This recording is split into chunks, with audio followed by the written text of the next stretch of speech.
नमस्कार दोस्तों, आज के इस कमाल के विश्लेषण में आप सभी का स्वागत है।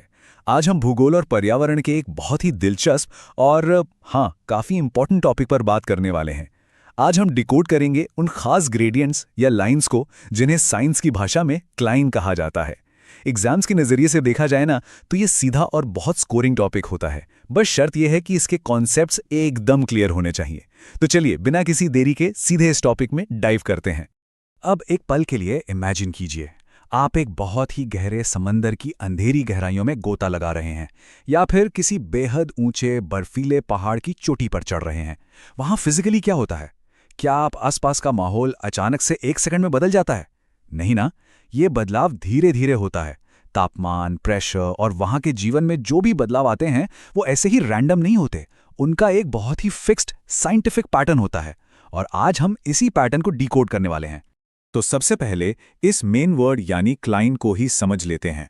भूगोल में क्लाइन का मतलब है किसी भी फिजिकल या बायोलॉजिकल फैक्टर में, जैसे कि टेम्परेचर या डेंसिटी में, दूरी या गहराई के साथ आने वाला एक ग्रेजुअल चेंज। इसे ऐसे समझिए, ये कोई अचानक से खींची गई बॉर्डर लाइन या कंक्रीट की दीवार नहीं है। ये एक लगातार होने वाला बहुत ही स्मूथ और क्रमिक बदलाव है, और यही बदलाव अलग अलग तरह के क्लाइंस बनाता है। अब देखते हैं कि ये ग्रेजुअल बदलाव हमारे इकोसिस्टम में कैसे काम करता है। इसे हम कहते हैं इकोक्लाइन। बेसिकली इकोक्लाइन दो अलग अलग इकोसिस्टम्स के बीच फिजिकल फैक्टर्स में होने वाले लगातार बदलाव को दिखाता है।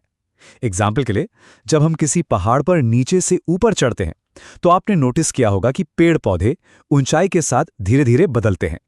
एक घना जंगल पहले घास के मैदानों में और फिर बर्फीले टुंड्रा में बदल जाता है। ये जो एनवायरमेंटल ग्रेडियंट है ना, बस यही इकोक्लाइन का सबसे परफेक्ट एग्जाम्पल है। जमीन से आगे बढ़कर अब बात करते हैं समंदर की। यहां हमारे सामने पहला टर्म है पाइक्नोक्लाइन। अब इसे याद कैसे रखें? बहुत सिंपल है, इसके रूट वर्ड को पकड़िए। पाइक्नो ग्रीक भाषा का शब्द है जिसका सीधा मतलब होता है डेंसिटी यानी घनत्व। तो समंदर में गहराई के साथ जहां पानी की डेंसिटी में बहुत तेजी से बदलाव आता है, उस लेयर को हम पाइक्नोक्लाइन कहते हैं। जैसे जैसे हम नीचे जाते हैं, पानी भारी और सघन होता जाता है, और ये लेयर उसी डेंसिटी ग्रेडियंट को दिखाती है। अच्छा, पानी की डेंसिटी की बात तो हो गई, लेकिन टेम्परेचर का क्या? यही एंट्री होती है थर्मोक्लाइन की। साइंस में थर्मो वर्ड का सीधा कनेक्शन हीट या टेम्परेचर से होता है, ये तो हम सब जानते हैं। तो जब हम किसी गहरे समंदर या बहुत गहरी झील में नीचे जाते हैं तो एक ऐसी खास लेयर आती है जहां पानी का तापमान अचानक से बहुत तेजी से गिरने लगता है। ऊपर का पानी सूरज की धूप से गर्म रहता है, लेकिन थर्मोक्लाइन वो बाउंड्री है जहां से असली बर्फीली ठंडक शुरू होती है, एकदम रैपिड टेम्परेचर ड्रॉप। डेंसिटी और टेम्परेचर के अलावा समंदर में एक और बहुत ही क्रूशियल फैक्टर होता है, लवणता यानी खारापन, जिसे हैलोक्लाइन से दिखाया जाता है। एक बार फिर से रूट वर्ड हमारी मदद करेगा। हैलो का मतलब होता है नमक या सॉल्ट।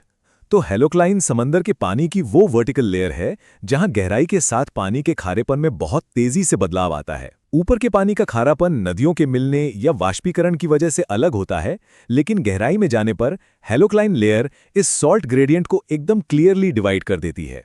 और ये तीनों चीजें मिलकर बहुत ही शानदार तरीके से दिखाती हैं कि समंदर की गहराइयां असल में अंदर से कैसी दिखती हैं। जरा इस क्रॉस सेक्शन को इमेजिन कीजिए।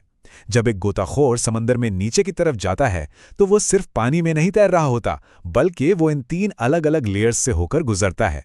पाइक्नोक्लाइन जो डेंसिटी कंट्रोल कर रहा है, थर्मोक्लाइन जो टेम्परेचर गिरा रहा है, और हैलोक्लाइन जो खारेपन को बदल रहा है। ये समंदर का एक अदृश्य लेकिन बहुत ही कमाल का साइंटिफिक स्ट्रक्चर है। आगे बढ़ने और इन कॉन्सेप्ट्स पर बेस्ड एक बहुत ही इंपॉर्टेंट क्वेश्चन सॉल्व करने से पहले एक छोटा सा रिमाइंडर। दोस्तों, अगर आपको इस चर्चा से चीजें समझने में मदद मिल रही है तो चैनल को सब्सक्राइब जरूर कीजिएगा। इस विश्लेषण को लाइक करें और बाकी साथियों के साथ शेयर भी करें। नोटिफिकेशन बेल को ऑन करना बिल्कुल मत भूलिएगा ताकि कोई भी इंपॉर्टेंट टॉपिक मिस ना हो। आपका यही सपोर्ट हमें ऐसा बेहतरीन कंटेंट लाने के लिए मोटिवेट करता है। चलिए अब वापस अपने टॉपिक पर चलते हैं। अब टाइम आ गया है अपनी सीखी हुई नॉलेज को टेस्ट करने का। जरा इस क्लासिक एग्जाम क्वेश्चन पर गौर कीजिए। हमारे सामने एक पहेली है, निम्नलिखित में से कौन सा सही सुमेलित है, यानी कौन सा ऑप्शन करेक्टली मैच्ड है। हमारे पास 4 ऑप्शन हैं जो अलग अलग क्लाइन टर्म्स को उनकी विशेषताओं से जोड़ते हैं। ऐसे क्वेश्चन देखकर अक्सर लोग घबरा जाते हैं, लेकिन हमने अभी अभी रूट वर्ड्स की जो ट्रिक सीखी है ना, वो ऐसे सवालों को सॉल्व करने का सबसे अचूक हथियार है। तो चलिए इसे सॉल्व करने के लिए हम अपनी फेवरेट एलिमिनेशन मेथड का इस्तेमाल करते हैं। स्टेप बाय स्टेप चलेंगे। सबसे पहले ऑप्शन ए को बाहर निकालते हैं, क्योंकि इकोक्लाइन इकोलॉजिकल ग्रेडियंट के बारे में है, सिर्फ बायोडाइवर्सिटी के वॉल्यूम के बारे में नहीं। अब सी पर नजर डालते हैं। थर्मो का मतलब टेम्परेचर तो है, लेकिन ये हवा का नहीं बल्कि पानी का टेम्परेचर है, इसलिए ये भी गलत हो गया। और अब डी को भी हटा दीजिए, क्योंकि हैलोक्लाइन का कनेक्शन नमक से है, पानी के तापमान से नहीं। देखा आपने, साइंटिफिक लॉजिक लगाने से गलत ऑप्शंस कितनी आसानी से बाहर हो जाते हैं। तो सबसे क्रूशियल पॉइंट ये है कि जब हम इन गलत या बेमेल ऑप्शंस की तुलना एक परफेक्ट साइंटिफिक मैच से करते हैं, तो सही जवाब अपने आप सामने आ जाता है। एक तरफ हमारे पास वो ऑप्शंस थे जो भ्रामक थे, जैसे हवा का तापमान या सिर्फ बायोडाइवर्सिटी लिखकर कंफ्यूजन पैदा करना, और दूसरी तरफ हमारे पास वो मैच है जो साइंटिफिकली 100% सही है, जहां ग्रीक रूट वर्ड का सीधा कनेक्शन उसके सही एनवायरमेंटल फैक्टर से जुड़ता है। और इसी सटीक एनालिसिस के बाद हमारा फाइनल आंसर एकदम क्लियर है, ऑप्शन बी। पाइक्नोक्लाइन पूरी तरह से करेक्टली मैच्ड है सागरीय जल के घनत्व यानी ओशन वाटर डेंसिटी के साथ।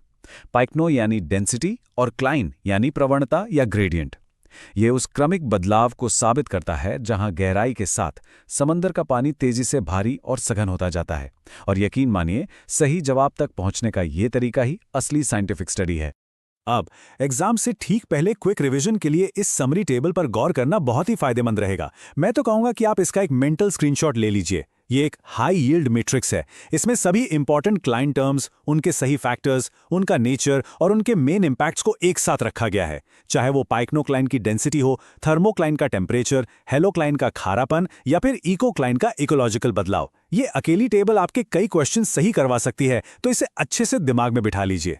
इस एक्सप्लेनर को खत्म करने से पहले मैं आपके सोचने के लिए एक बहुत ही इंपॉर्टेंट और रेलेवेंट सवाल छोड़ना चाहता हूं।